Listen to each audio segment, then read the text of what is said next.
2 seasons ago, Diogo Dalot was voted Manchester United's Players' Player of the Season. Today, he is a lightning rod. Shifted between the flanks, asked to be a touchline wing-back one week and a defensive firefighter the next. And he hasn't had a recognisably good run of form since the new manager joined. So what has actually happened to Dalot at United? Was he exposed by the system, or did his level drop? Now, Dalot arrived all the way back in 2018 from Porto as a very highly rated 19-year-old. A £19 million bet on what was supposed to be a modern fullback. Early injuries and the arrival of Aaron Wan-Bissaka did slow him down. That saw him go out on loan to AC Milan, where he had a little bit of a reset. 33 games, he played on both sides, he got regular football in a team that had qualified for the Champions League, and he came back to United, and he had a real breakthrough under Erik Ten Hag. In 23-24, he played across both sides, he added a little bit of end product, and the dressing room voted him as Players' Player of the Year in a season that ended up with an FA Cup in the cabinet. There was volume, there was reliability, there was leadership. And then the club changed coaches, and the shape changed. Now, under Ruben Amorim, United have largely stuck to a 3-4-3 system. It's aggressive with its wing-backs, it has a fixed double pivot, and it's a narrower front three. It's the same broad blueprint that Amorim followed at Sporting, but it's been a flashpoint at Old Trafford. Results have been poor. The manager has doubled down publicly, saying that the system's not going to be the problem. He's recently come out and said that he's actually adaptable, but those are the things that he said in the past. United are increasingly playing Amad Diallo, Mazraoui, and then we signed Patrick Dorgu. And Dorgu has kind of locked off that left-hand side. He is naturally left-sided, and that change has meant that Dalot's usage has really dropped. Now, Dalot's best football came at a time when he was allowed to invert. He could step into the midfield lanes. He could combine on the inside in that sort of half space. He could arrive later. In the 3-4-3, the wing-back's job is to stay wide, to receive to feet, and deliver early. Now, on the right-hand side, that should work for him. On the left-hand side, he is going to have to cut inside onto his right foot. And that does go against his natural rhythms, especially on the left, where his body orientation funnels him back inside and sees him deliver more awkward crosses. Because United have got wing-backs that are intended to stay high, turnovers can leave real big spaces to defend. Dalot's first step has often been towards a winger's outside shoulder. Great for showing them the touchline, but it does open up the inside lane. If your near side centre-half hasn't shifted early, you're chasing a 2v1 back to goal.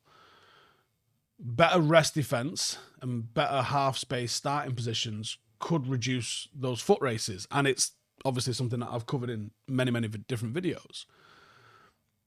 But he's also had stretches where he's hesitated. His cross selection has been wrong on the left and on the right. Late tackles after getting squared up against. He's tried to force the overlap when maybe the underlap would have been on. He's looking increasingly like someone that's lost the basics, but they're often quite cascading from the demands of the role.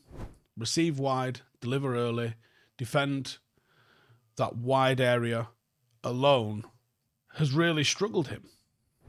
Last season, it looked a little bit like he didn't know the role. This season, it looks like he's incapable of fulfilling the role.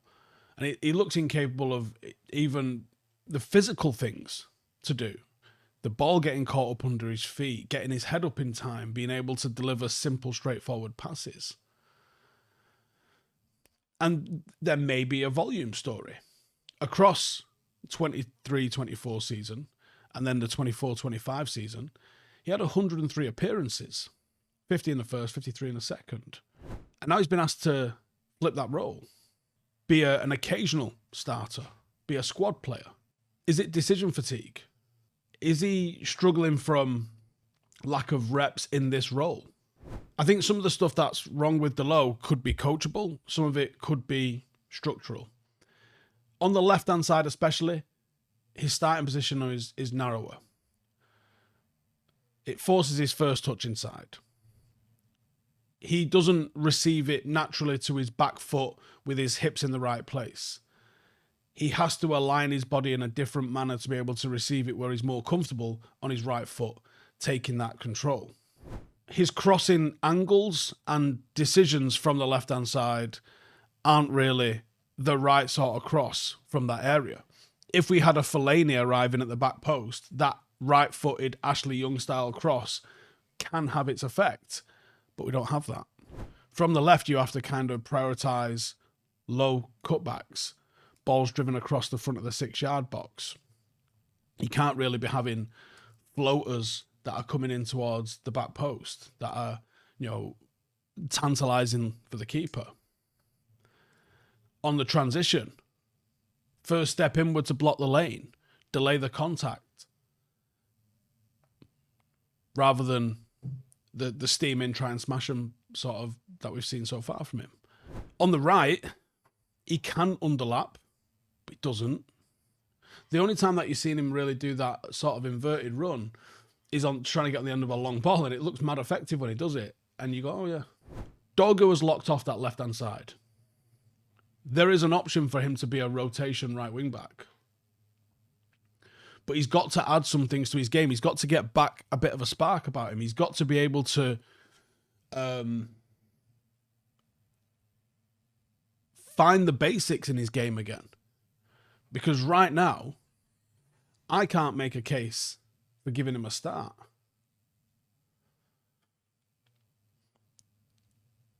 He's losing duels. He's not getting anywhere near a serviceable cross completion. You want your defensive-minded players to be involved in duels where they're winning 55-60% of their duels. If they're doing more than that, that's fantastic, but you want them to be at least better than bang average in the middle, 50%. You want to know it's more than 50-50, don't you, if someone's going in for a duel. Their crossing needs to be 25-ish%. If it's lower than 20%, what are you doing? That's not a bad return. 1 in 4 landing is okay. Turnovers, under pressure, he struggled with that. That needs to be certainly needs to be under 2 per 90. Ideally under 1.5 per 90. Ball recoveries has to go up. If we can get that from him, he could be an option on the right-hand side. Because United will, certainly, if we're going to do what we're trying to do, we're going to end up back in European competition. You're going to need 2 players for every single position. Dalot could still do that. I think he's got a great attitude. Seems like he's got a great work ethic. But he has really fell off in terms of the ability that he's able to translate onto the pitch. I think he thrived when the role that he had matched his strengths. And the structure protected him in transitions. In a 3-4-3, his flaws get magnified.